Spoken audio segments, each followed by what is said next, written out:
Cool Lip இருந்தா கூடா வீட்டுல ஒரே டிப்ரெஷனா இருக்குடா கர்மம். உங்களை எல்லாம் பார்த்தாதான் ஒரு செழிப்பமா இருக்கு. அதை விடுங்கடா, ரீல்ஸ் பாருங்கடா. எங்களுக்கு ஒரு இளம்பெரியாரை தந்ததற்காக, இளம்பெரியார் உதயநிதியை தந்ததற்காக உங்களுக்கு கோடான கோடியை தமிழ்நாட்டு முதலமைச்சருக்கு தெரிவித்து ஏண்டா இது நான் கிரக டிப்ரெஷன்ல இருக்கேன்னு வந்திருக்கேன். இங்க வர்றா. ஏய் அதெல்லாம் எனக்கு அனுப்பிக்கிட்டு இருக்க, எந்திரிச்சு போடா போல. எனக்கு ஏன்டா அனுப்புறாத? ரீல்ஸ் பாக்குறேன்னா உன்னோட நிப்பாட்டிக்க, எனக்கு எதுக்கு அனுப்பிட்டு இவனை ஏன்டா கூட சேர்க்கிறிய? உண்மையா தாண்டி பாரு இதான் ஆட்டிருப்பாரு. நீங்க இவர் இளைய பெரியார்னு பட்டம் கொடுக்கறாரு. உண்மையிலேயே ஆண்டிமுத்து ஆராசா அண்ணன் மனதளவுல கொஞ்சம் புழுங்கி தான் போயிருப்பாரு. வேற வழி இல்ல, அவர் ஒரு சூழ்நிலை கைதி. இப்படி சோறுங்கிறக்கு எவ்வளவு மானம் கட்டு போய் தெரிய வேண்டியிருக்கு தெரியுமா? பேசுறாங்க பேச்சு. நீங்கள் சொல்றீங்க சாதி பேரை எடுக்கணும்னு ஒரு ஜீவோ நோட்டிபிகேஷன் போடுறீங்க. சொன்ன மறுநாளேங்க கோயம்புத்தூர்ல ஜிடி நாயுடுன்னு நீங்க பாலத்துக்கு பேர் வைக்கிறீங்க. ஒன்று சாலையில அந்த ஓரத்துல நில்லு, இல்ல இந்த ஓரத்துல நில்லு. நீ நடுவான நின்னா லாரி அடிச்சு செத்து போயிருவா பாத்து. பெரியார் உண்மையில் உயிரோடு இருந்திருந்தால் தன் கைத்தடியால் இவர்களை பதம் பார்த்திருப்பார். காரணம் என்னன்னா, சொன்ன கொள்கைக்கும் கொண்ட கொள்கைக்கும் முற்றும் மாற்றுப்பாதையில் இயங்கிக் கொண்டிருக்கக்கூடியவர்களாம் இன்னைக்கு மாறி போயிட்டாங்க. அவங்க பகுத்தறி பகலவன் தந்தை பெரியார் அவர்கள் பிறந்த இந்த ஈரோட்டு மண்ணில் இது நடந்து கொண்டிருக்கிறது. கலந்துக்கிற வாய்ப்பை எனக்கு அளித்த திரு ராஜ்கவுண்டர் அவர்களுக்கு சகோதரர் ராஜ்கவுண்டர் பேசும்பொழுது, அப்படி ஒரு சாதி கொடுமை தீண்டாம அதை மாற்றிட பாடுபட்டு வெற்றி கண்ட இயக்கம் தான். இதுல வேற அம்மா மேல சத்தியம் ஜாதி. விஜய் தற்கூறினா நீ யாரு? நீ கொள்கை குன்றா? பெரியாரின் பேரனா? யாருங்க நீங்க? ஐயா துரைமுருகன் அவர்களுக்கு இல்லாத அனுபவமா, இல்லாத திறமையா? அவர் ஒரு டெபுட்டி சிஎம் கொடுத்த அழகு பாருங்களேன். ஏன் கொடுக்க மறுக்கிறீங்க? அந்த அளவுக்கு உங்களுக்கு பதவியின் மீது வெறியும் பதவியின் மீது பற்றும் இருக்குன்னா, டேய் இப்படிலாம் பண்ணன்னு வச்சுக்கடா, நாசமா போயிருவடா, அழிஞ்சு போயிருவ. எண்ணத்தை மாத்திக்க, இல்லன்னா நீ அவ்வளவுதான்.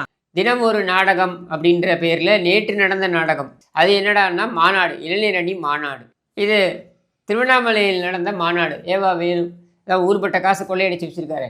பெரிய ட்ரம்ஸ் பிளேயர் அவர் வாசிக்க ஆரம்பிச்சாருன்னா மூவ்மெண்ட் பண்ணாதவங்களுக்கு இருக்க முடியாது.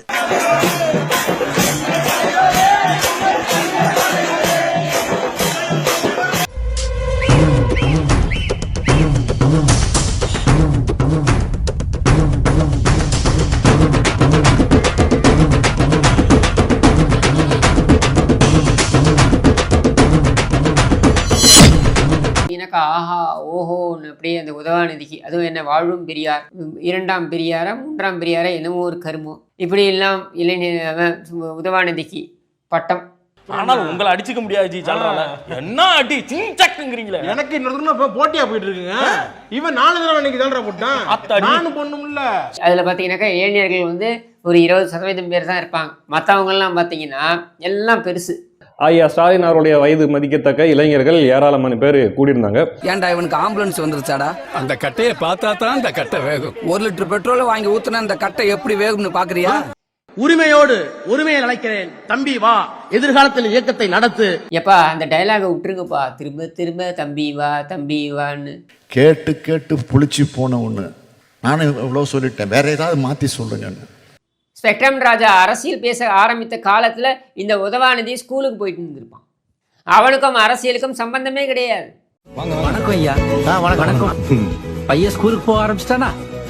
ஸ்கூலுக்கா? அரசியல்ல இருக்காரு. அரசியல்? ஆமா சார். என்னவா இருக்காரு? குழந்தைகள் அணி செயலாளரா இருக்காரு. இவர் ஒவ்வொரு லகட பாண்டியா அப்பனையும் பிள்ளையும் பாராட்டுறது. இந்த அப்பனையும் பிள்ளையும் பாராட்டுறது ஒரு படி மேலே போய் அப்பன் பிள்ளைய பாராட்டுறது, பிள்ளை அப்பனை பாராட்டுறது. இந்த கிரிஞ்சு வேலையை தொடர்ந்து செய்து வருகிறது இந்த பொம்மை ஸ்டாலினும் துணை பொம்மை உதவாநிதியும். கிரிஞ்சுங்க, கிரிஞ்ச் ஆஃப் த இயர் உங்களுக்கு அவார்டே தரலாங்க. எப்படாங்கண்ணே சூப்பர் கிரிஞ்சு, இந்த மாதிரி கிரிஞ்சு நான் பார்த்து தரலாங்க. ஆனால் டைம் இல்லை, நான் கிளம்புறேன். அவனை போல ஒரு சிறந்த நிர்வாகி இருக்க முடியுமா அப்படின்னு இவர், அவன் உடனே இவர் மாதிரி யாராவது இருக்க முடியுமா?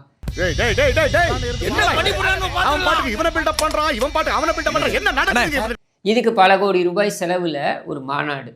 யார் பணம்? நீங்க உழைச்சி சம்பாதிச்ச பணமா? ஊர்ல இருந்து கொள்ளையடித்த பணம். காசு பணம் சொத்து மணி மணி. நீங்க ஊரை கொள்ளையடிச்சு டிஆர் பாலு மாதிரி திருடன்லாம் அங்க கப்பல் வாங்கினது தானே மிச்சம். சோசியல் மீடியால அவங்க போட்ட பதிவுகளை பார்த்தேன். Stalin government 1000 crore scam. என்ன அட்டாக் பண்ணியிருந்தாங்க. அது மட்டும் இல்ல, கரப்ஷன் கபடதாரி திமுக சொல்லி நன்றி தெரிவிச்சிருக்கிறாங்க. அதே போல 10 ரூபா பாலாஜி திருட்டு மாடல் என்னாச்சு. Fantastic news. ஒரு காலத்தில் இதே மண்ணில் தன் சொத்தை விற்று கப்பல் வாங்கி கப்பல் ஓட்டினார். இன்றைக்கு ஊர் பணத்தை எல்லாம் கொள்ளையடித்து கப்பல் நிறுவனங்களை வாங்குறான். இதுதான் தமிழகத்தின் பரிணாம வளர்ச்சி அரசியலை பொறுத்த வரைக்கும். நம்மளோட கட்சி 50 வருஷத்துக்கு மேல அரசியல் பண்றாங்க. ஆனா இத்தனை வருஷமா எதுவுமே மாறல. கட்சியோ, கட்சியோட கொடியோ, நம்மளோட வாழ்க்கையோ, இது எதுவுமே மாறல. ஆனா தலைவர் குடும்பம் நல்ல மாற்றம், முன்னேற்றம் இன்னும் பல தலைமுறைக்கு இல்ல தலைவா. இன்னும் 300 வருஷம் ஆனாலும் இங்க எதுவுமே மாற போறதில்ல. நம்மள மாறும் விட மாட்டாங்க. நம்மகிட்ட மாற்றம் வராம நம்மள பத்திரமா அப்படியே பார்த்துப்பாங்க. ஏன்னா நம்ம முன்னேறினா அது அவங்க நல்லது இல்ல. அந்த அளவுக்கு இந்த அரசியலை கொண்டு வந்து நிறுத்தியது யாருன்னா அந்த கேடுகட்ட திமுக. முக்கியமாக திமுக. ஊழல் என்பது இன்னைக்கு எல்லா இடத்துலையும் பரவி போன ஒரு விஷயமா இருக்கு. அதற்கு ஊற்றுக்கண்ணாக இருந்த கட்சி எது அப்படின்னா திமுக. நாட்டிற்கே வழிகாட்டி, எப்படியெல்லாம் திருடலாம், எப்படியெல்லாம் கொள்ளையடிக்கலாம் என்பதற்கு நாட்டிற்கே வழிகாட்டி என்றால் அது திமுக. உனக்கு தெரியும் எங்கே கொள்ளை அடிக்கலாம், எங்கே சுரங்கம் இருக்கிறது என்று கண்டுபிடிப்பதற்கு கருணாநிதியை வெல்ல சுரங்கம் உலகத்தில் எவனும் இல்லை. அதனாலதான் சர்க்காரியா சொன்னா விஞ்ஞானபூர்வமா திருடுவான்னு. பசிச்சவன் நிலக்கடலை செடியை வேறோட பிடுங்கிடுவான்.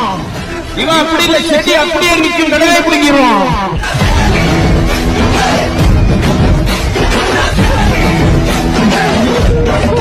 இவ்வளவு அலங்கோலங்களையும் செய்துவிட்டு அதை பெருமையா வேற மேடையில இதை சுயமரியாதை என்றும் இதை பகுத்தறிவு என்றும் நீங்கள் பேசும் பொழுது உங்களுக்கெல்லாம் கூச்ச நாச்சமே இருக்காதா? தந்தை பெரியார் அவர்கள் அடிக்கடி சொல்லுவார், அரசியல் வந்துட்டா மானம், ரோஷம் இதெல்லாம் பார்க்கக்கூடாது. நோ சூடு, நோ சொர்ணை, நோ பாதரிங். கார்ப்பரேட் தனியார் ராம்கி நிறுவனத்துக்கு காட்டக்கூடிய அந்த முக்கியத்துவத்தை போராடக்கூடிய நமது சொந்தங்களான தூய்மை பணியாளர்கள் மத்தியில் ஏன் காட்டலான்னு கேட்டா அதுக்கு பதில் இப்போ வரைக்கும் அவங்கள்ட்ட வரவே இல்லை. கேட்டா ஐயா சேர சொல்றாங்க காது கேட்காதுங்கிறார். இன்னும் கொஞ்ச நாள் காது சுத்தமா கேட்காது. சிரிக்காதடா, பர்சில் இருக்கிற போட்டோ விட்டுட்டேன். ஆட்டோ ஓட்டிட்டு இருக்கியா? இவன் ஆட்டோ டிரைவர் போல இருக்கு. டேய் டப்பா தலையா, நான் தெரியாம தான் கேக்குறேன். இது நிஜமான காதா இல்ல வரைஞ்சு எடுத்துட்டு வந்தியாடா? எனக்கு தெரிஞ்ச டாக்டர் புதுசா ஒரு ஆஸ்பத்திரி ஆரம்பிச்சிருக்காரு. ஒரு ஊசியை போட்டு போங்க. ஊசியை போட்டு போவா? நான் எதுக்கு ஊசி போடணும்? நீங்க முகராசியான ஆளா இருக்கீங்க. ஒரு ஊசியை போட்டு போனீங்கன்னா அப்புறம் அந்த ஆளுக்கு அதுவா வியாபாரம் ஓடிக்கும்.